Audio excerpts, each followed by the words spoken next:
Social संवाद में स्वागत है। जिस खबर को लेकर पूरे दिन भर इंतजार था वो खबर आ गई है और पिछले 2 घंटे से हम लगातार इस खबर को लेकर अलग अलग पक्षों से बात कर रहे हैं कि आज हाईकोर्ट में क्या कुछ हुआ। हाईकोर्ट ने आज ऐतिहासिक फैसला सुनाया है। काफ़ी कुछ हुआ है, जो उम्मीद था उससे ज़्यादा जो है बड़ा फैसला हाईकोर्ट ने दिया है। हमें लग रहा था कि मामला और भी इतने आसानी से, जिन लोगों को लग रहा था कि पीछा छूट जाएगा, बल्कि ये और ज़्यादा दिनों पर दिन पेचीदा हो गया है। इसलिए कि हाईकोर्ट ने जो जेनेसी ने अभी तक कार्रवाई करके और वो रिपोर्ट सौंपी थी कि हमने अभी 35 बिल्डिंगों का बेसमेंट खाली करा लिया है। हाईकोर्ट ने कहा कि इस रिपोर्ट का कोई मायने नहीं है क्योंकि जो एक पूरा केस है वो केवल पार्किंग खाली कराने का नहीं है, बल्कि अवैध नक्शा निर्माण को लेकर है, अवैध नक्शा विचलन को लेकर है। तो इसलिए कोई ये नहीं हो रहा है कि केवल आपने बेसमेंट खाली करा लिया तो पूरा मुद्दा ही खत्म हो गया। एक बात स्पष्ट हो गया कि अभी तक जो ये कार्रवाई चल रही थी कि आप पार्किंग को आप केवल करा लेंगे और पूरी बिल्डिंग बच जाएगी, और ये कहा जा रहा है कि हम ऊपरी मंजिलों की बात नहीं कर रहे हैं। लेकिन अब हाईकोर्ट के इस फैसले से हो रहा है कि अब आपको जो भी अवैध नक्शा है वो बहुमंजिला इमारत है उस पर भी आपको कार्रवाई सुनिश्चित करना होगा। ये सबसे बड़ा एक तरीके से उन तमाम लोगों के लिए एक झटका है, और इससे इम्पैक्ट केवल बिल्डर्स ही नहीं, फ्लैट में रहने वाले लोग, दुकानदार, बाजार, हर किसी को पड़ना है जो भी लीज एरिया और इसके अंतर्गत आता है। दूसरी बड़ी बात है कि जो HDFC बैंक ने को 3 सप्ताह में खाली करने का वक्त दे दिया गया। जो स्टे ऑर्डर लगा था, कोर्ट ने कहा कि 3 सप्ताह का वक्त दिया जा रहा है, आप दूसरी जगह शिफ्ट कर लें, तो उन्हें भी अब खाली करना होगा। ये लंबे समय तक नहीं चलने वाला है। सेंटर पॉइंट की जो होटल का मामला था, आपको पता ही है कि नीचे में जो किचन बना हुआ था और वो भी अपने एक तरीके से वो गए थे इसके लिए कि काफ़ी पहले समय ही गए थे कि जो है वो जो बिल्डिंग बायलॉज प्लान है उनकी बिल्डिंग बहुत पुरानी है और नक्शा के आधार पर बना है, तो उन्हें एक तरीके से छूट मिल जाएगा। लेकिन उसकी भी जो नक्शा उल्लंघन का मामला है, पूरी बिल्डिंग की जो निर्माण हुआ है, कितना अवैध ढांचा का निर्माण हुआ, पूरे मामले को है फिर से उसकी जांच की जाएगी। इस पर भी बात हुई है।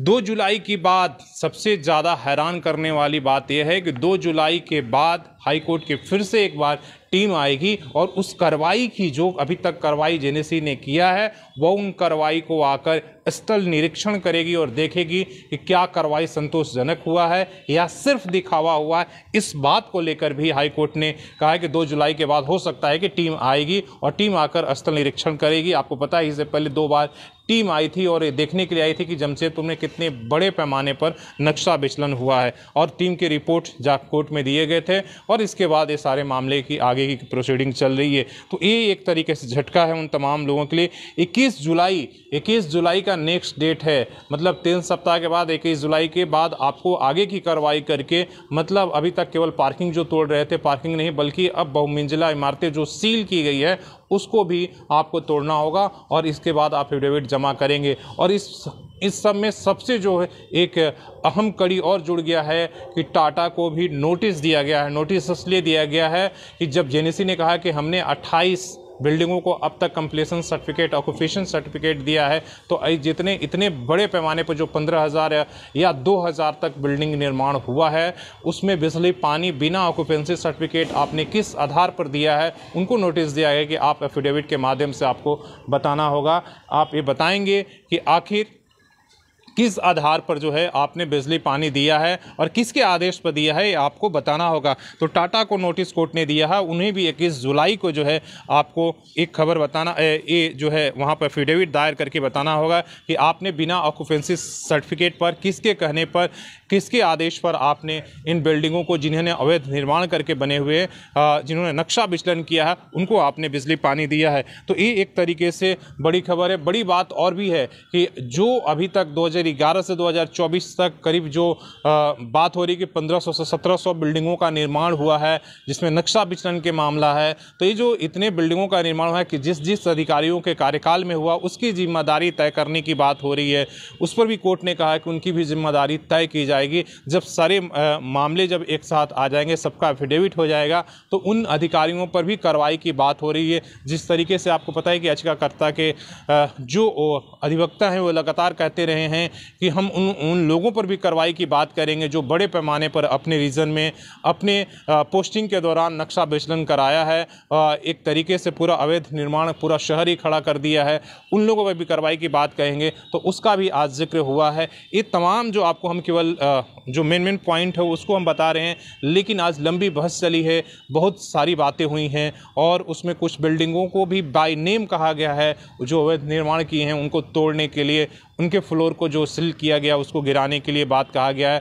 जेनीसी की तरफ से भी जानकारी दिया गया कि हमने इतने बिल्डिंगों को सील किया है, लेकिन सील के आगे क्या कार्रवाई हुई, क्या क्यों नहीं तोड़ा गया, उस पर भी जो है 21 जुलाई को 3 सप्ताह के बाद जो है एफिडेविट देना है। तो ये तमाम सारी बातें हुई। आपको पूरे डिटेल्स के लिए वेबसाइट पर भी जाकर आप पढ़ सकते हैं, लेकिन आज कुछ जो कोर्ट में हुआ, जो मेन बातें हुई, जो मुख्य बिंदु है, हमने आपको बता दिया कि आज क्या हुआ। ये कार्रवाई अब बेसमेंट तक नहीं होगी, ऊपर मंजिलों पर जाएगी। जो G+2 के बदले जो +7 बने हैं उन पर भी कार्रवाई होगी। पहला बात, टाटा को नोटिस इसलिए दिया गया है कि ऑक्यूपेंसी सर्टिफिकेट के बिना आपने बिजली पानी का कनेक्शन किसके कहने पर दिया है, किसके आदेश पर दिया है, ये आपको बताना है। दूसरा मेन पॉइंट ये है। तीसरा, जो ST मिला था HDFC बैंक को, अब उन्हें 3 सप्ताह के अंदर आपको खाली करना होगा।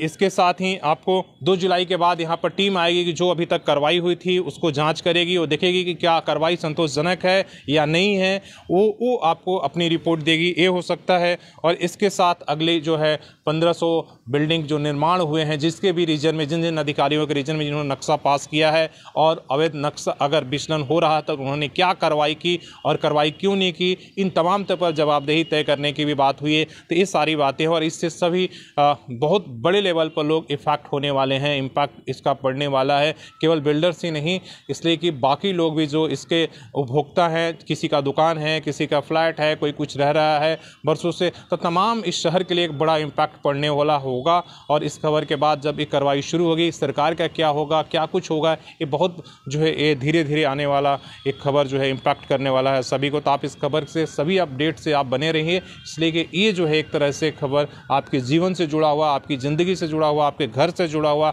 आपके दुकान, बिजनेस, व्यापार से जुड़ा हुआ, इसलिए आपको हर पॉइंट जानना ज़रूरी है। अपने अधिकारों को भी जानना ज़रूरी है कि गलती आखिर कहाँ हुई और किसके वजह से इतने बड़े पैमाने पर आज जो है एक कार्रवाई हो रही है। तो आप सोशल संवाद के साथ बने रहें। आप ज़्यादा अपडेट के लिए आप वेबसाइट पर जाकर पूरी डिटेल्स हम आपको डाल देंगे क्या क्या कुछ हुआ, लेकिन तब तक के लिए आप इस खबर को जो लोग हैं उन्हें बताइए और जो है अपने सहयोगी आकाश के साथ शशिभूषण सोशल संवाद